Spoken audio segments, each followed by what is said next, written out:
यहूदी फोर्सेस ने गजा का मुकम्मल मुहासरा करके रिहायशी आबादी पर वहशियाना बमबारी शुरू कर दी।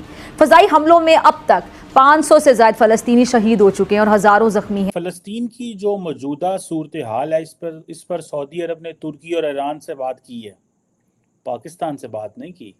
मैंने वो कल कहा था कि Pakistan is facing serious isolation. आपके हालात आपको पता है क्या है? आपके सीरिया के हालात क्या है, इराक के हालात क्या है, लीबिया के हालात क्या है, अफगानिस्तान के हालात क्या है, आपके पाकिस्तान के हालात क्या है? वेस्ट आपको टुकड़े डालता है तो आप खाना खाते हैं। आप अब खबर है कि दुनिया की बड़ी टेक्नोलॉजी कंपनियां इजराइल से अपने ऑफिसेज को भारत शिफ्ट कर सकती हैं। इकोनॉमिक टाइम्स की संवाददाता रोमिता मजूमदार और बीना परमार की एक रिपोर्ट में ये जानकारी दी गई। दरअसल इजराइल में दुनिया की कई बहुराष्ट्रीय टेक कंपनियों के दफ्तर हैं। इनमें इंटेल, माइक्रोसॉफ्ट। इसराइल ने प्रॉपर जंग का ऐलान किया और उन्होंने ये अल्टीमेटम दे दिया कि 12 घंटे के अंदर अंदर हम जो सा वो पट्टी है उसको खाली करवा लेंगे, स्ट्रिप को खाली करवा लेंगे। बेंजामिन नेतन्याहू ने बोल दिया कि मिडिल ईस्ट का जो है ना पूरा नक्शा हम इस बार बदल देंगे। हमेशा ही सपोर्ट करा है, बेशक वो कारगिल का वॉर हो या कोई भी और चीज हो, इजराइल हमारे साथ हमेशा ही एक दोस्त की तरह खड़ा है।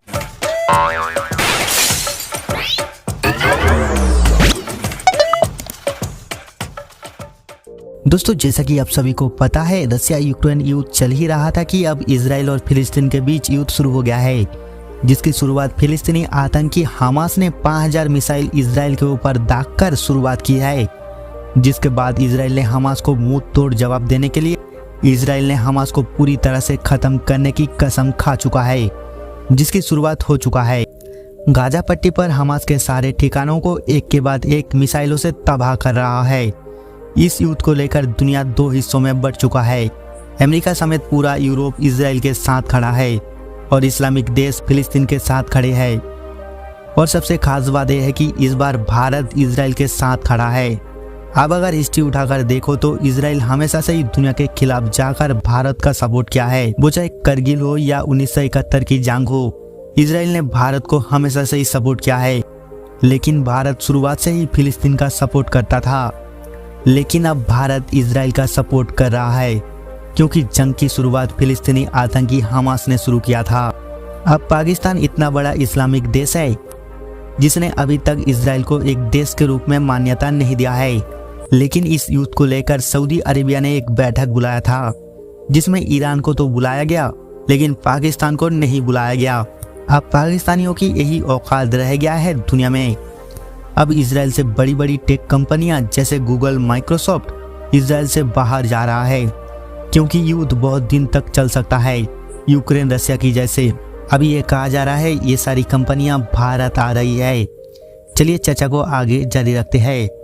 दुनिया के बड़े बड़े कंट्री, खास तौर पे इंडिया की बात करें, इंडिया में ट्रेंड चल रहा है #सपोर्ट इसराइल। ठीक है, अमेरिका ने भी स्टैंड विद इसराइल या मतलब इस तरीके से ट्रेंड चल रहा है। और भी कंट्रीज़ हैं जिन्होंने सपोर्ट का ऐलान किया है। अगर हम बात करें फ़लस्तीन की, आपको लगता है फ़लस्तीन के साथ उस तरीके से पावरफुल कंट्रीज़ खड़े हैं?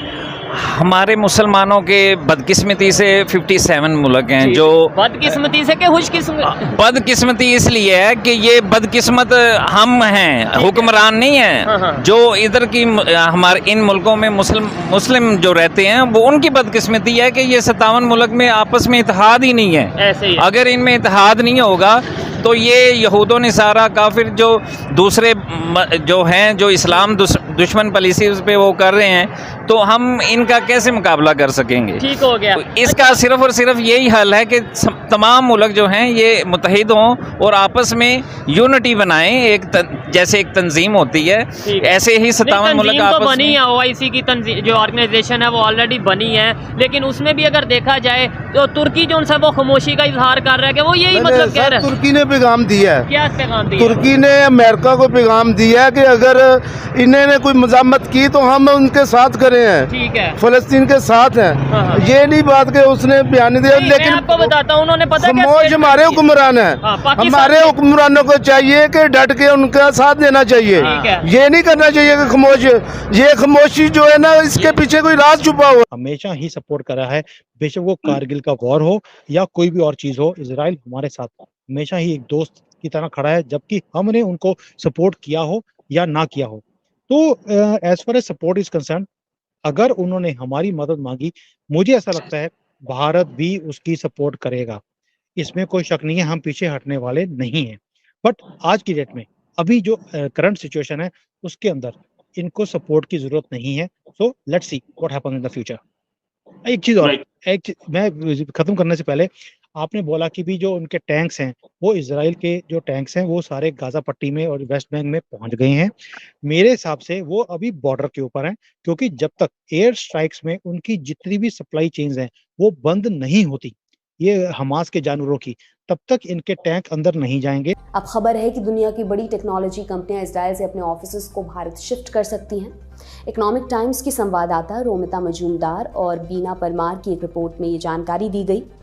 दरअसल इजराइल में दुनिया की कई बहुराष्ट्रीय टेक कंपनियों के दफ्तर हैं, इनमें इंटेल, कुल मिलाकर करीब 500 से ज्यादा कंपनियों के ऑफिसेज इजराइल में हैं। लेकिन जब से हमास और इजराइल के बीच संघर्ष शुरू हुआ है तब से उनके कामकाज पर खासा असर पड़ रहा है। इकोनॉमिक टाइम्स की इस रिपोर्ट में कहा गया कि ऐसी हालत में अगर इजराइल और हमास के बीच चल रहा युद्ध लंबा खिंचता है तो वे कंपनियां इजराइल से अपना कामकाज समेटकर भारत, मिडिल ईस्ट या ईस्टर्न यूरोप के अन्य देशों में शिफ्ट कर सकती हैं। टीसीएस और विप्रो जैसी भारतीय आईटी कंपनियां भी अभी अपना कामकाज भारत में शिफ्ट कर सकती हैं। इकोनॉमिक टाइम्स की इस रिपोर्ट में विशेषज्ञों के हवाले से कहा गया कि इजराइल में दफ्तर चला रही ये कंपनियां, ये राज निकलना चाहिए, इनको चाहिए ना खड़े होके पैगाम दे उनको। तो बड़े नारे लगते हैं, बड़ा कुछ होता है, लेकिन ये है कि सपोर्ट करने के लिए पैसे लगते हैं, आपको पता ही सर सब कुछ है। अच्छा। लेकिन इनके पीछे कोई मजबूत हाथ है ना, जी। जो छोड़े जाएगा वो खत्म हो जाएगा। इनको चाहिए ना कि इनका साथ दे, जैसे कि इतना बड़ा काम हुआ है, कोई मुल्क, चंद मुल्क है जिन्होंने साथ दिया है, ठीक है, और हमास का साथ दिया है, हम उसके साथ खड़े हैं, लेकिन हमारे मुल्क कहाँ से हो रहे हैं, इनको पता ही नहीं है। इस्लामी मुल्क में रहते हैं। क्या लगता है ये सिचुएशन जो सी सूरत हाल बन चुकी है, ये किस साइड पे जाती नजर आ रही है? इंशाल्लाह अल्लाह ताला ने चाहा तो कामयाबी इंशाल्लाह होगी।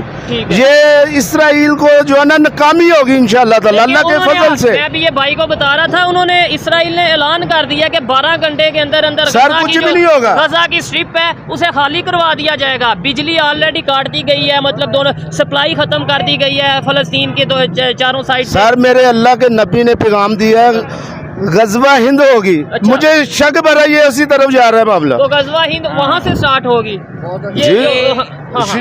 इसमें जो है ना, इसमें इंडिया भी मुलव्वस होगा, यानी कि ये गजवा हिंद से मुराद ये हमारा हिंदुस्तान, ये एरिया है, लेकिन इधर से जंग छिड़ेगी, फिर ये आलमी जंग। लेकिन ये फलस्तीन जो है, ये भी कायद-ए-आज़म मोहम्मद अली जिन्ना आपने फरमाया कि हमने इसराइल को तस्लीम नहीं करना। ठीक है, ये फलस्तीन भी एक नजरिए से हमारा इसके साथ हम एक निस्बत है, ठीक है, लिंक है, रिलेशन है। लेकिन ये बात करें, आपने भी बोला ना तुर्की वाली, एक तो चीज आपको क्लियर कर दूं कि उन्होंने अमेरिका को बोला है, तुर्की ने स्टेटमेंट ये दी है कि दोनों कंट्रीज को चाहिए कि बैठ के अपने मामला हल करें। ये स्टेटमेंट नहीं दी कि हम जो उनसे फलस्तीन के साथ खड़े हैं, हम ये कर देंगे, मतलब ओपन उन्होंने उसने ये पैगाम दिया कि अगर अमेरिका उनका साथ देगा तो हम फलस्तीन के साथ खड़े। क्योंकि हो जाती है तो फिर वो वॉर क्या डायरेक्शन ले लेगी, कब ले लेगी, कब कुछ ऐसा हो जाएगा, I mean, उसको प्रेडिक्ट करना किसी भी एनालिस्ट के लिए या कोट अनकोट एक्सपर्ट के लिए बहुत मुश्किल होता है,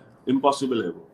मगर लोग ये भी कह रहे हैं कि इजराइल छोड़ेगा नहीं, इजराइल पलट के बदला लेगा, इस किस्म की बिल्कुल लेगा। मैं उस चीज को नहीं डिनाई कर रहा हूँ कि इजराइल बदला नहीं लेगा, और इजराइल लेगा बदला, और वो इनको सबको फिक्स करेगा, वो ढूंढ के मारेगा इनको, हमास वालों को। अगर उसको ये मालूम चला कि कुछ हिजबुल्लाह वाले भी थे तो उन हिजबुल्लाह वालों को भी मारेगा वो। उसको पता चलेगा ईरान वाले थे तो वो ईरान वालों को भी मारेगा, वो नहीं छोड़ेगा। बट क्या मतलब अब ये रिएक्शन है ना, मतलब आप रिएक्ट कर रहे हो, आप प्रीएम्प्ट नहीं कर पाए। और मैं उस सिचुएशन की बात कर रहा हूं कि क्या ईरान इस एस्केलेशन को बढ़ने देगा, एस्केलेट होने देगा।